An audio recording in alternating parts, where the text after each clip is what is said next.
Hey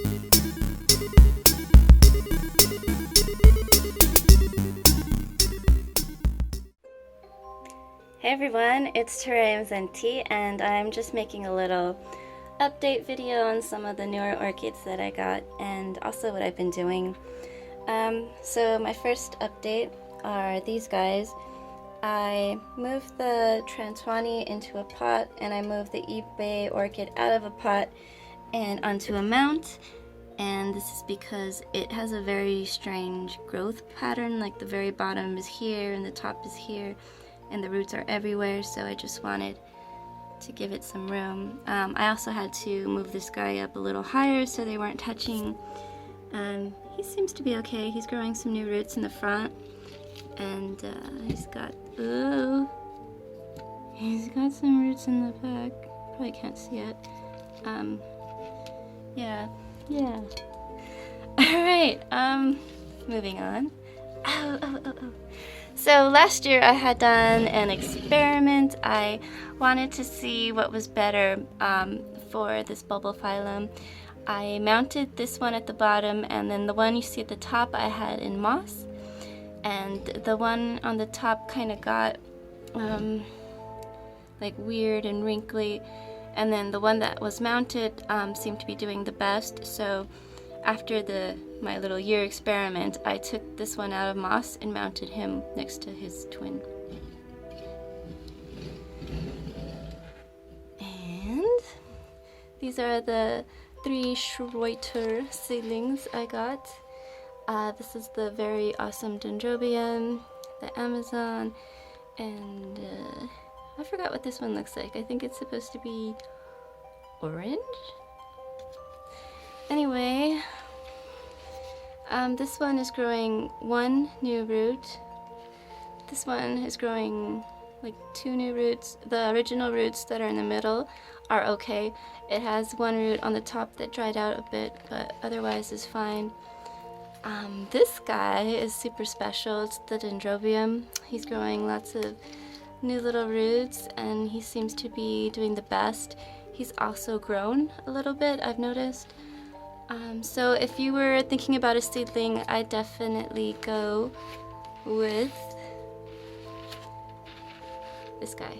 Get him. Not these ones. Him. Alright. And on to... I have some other orchids in here. They're fine.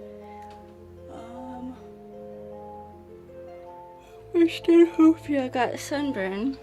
It's the little one, so I had to cut one of the leaves. But look, it's growing a new little pseudobulb, and I have it hung now, so it no longer gets any direct light to the leaves. But the basket does get some direct light, and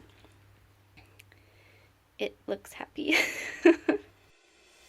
And this is my hands down favorite orchid. This is the Stanhopeia tigrina. So this one I water maybe every 2 to 3 days. He's growing tons of new little roots. I don't know if you can see that. So awesome. Look at all those roots. So far so good. I haven't had any problem with sunburn, but the sun has been not as bright lately. I might move him into the other room if I think the morning sun is too bright. I love him. He's my favorite. He's my favorite guy. Did I mention he's my favorite? Yeah, love him. And this bad boy is my Pescatoria. Limani, I guess that's how you say it. It seems to be doing okay, I want to say, in the semi-hydroponic. I can see the roots. This is a very temperamental orchid. It will die if you do anything slightly wrong, so I like to be able to see the roots and see how it's doing. With this one, I noticed that I don't need to water until all the water is completely gone, and then I'll water him some more. He is growing some new roots up here.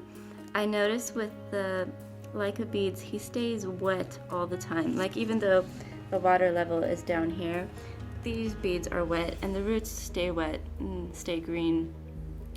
I have had a problem with watering him. If any water gets into one of these leaves, just a little bit, the whole leaf will die. So yeah, you have to be so careful with him. And I'm very glad I didn't divide him because he is so picky. And what is that? That is not an orchid leaf. Look at that. This looks like a new growth.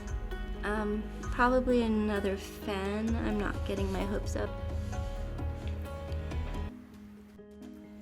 And this is my Miltoniopsis. I left it in the kitchen to soak. It is growing some new roots, and the roots are growing roots, and the roots are growing roots. And the leaves are no longer turning yellow, so I think that the yellow leaves were because it was too cold or because they were old. And since I put it in here, it's been doing alright. Let me pull it out. Alright, here's a close-up of all the roots, and the roots on the side, and the roots on top of roots. I keep him in the Ceramis mix. I don't water him as much as I should because it's been cold, but as soon as it gets warm, he'll get all the water he deserves. Somebody said these were hard to grow. I do notice that if you don't water it properly, it gets these little wrinkled leaves, more so than the Oncidium, who also has some wrinkled leaves, but this guy, much more prone if you miss a watering, it comes out funky. But overall, I haven't had a problem with him.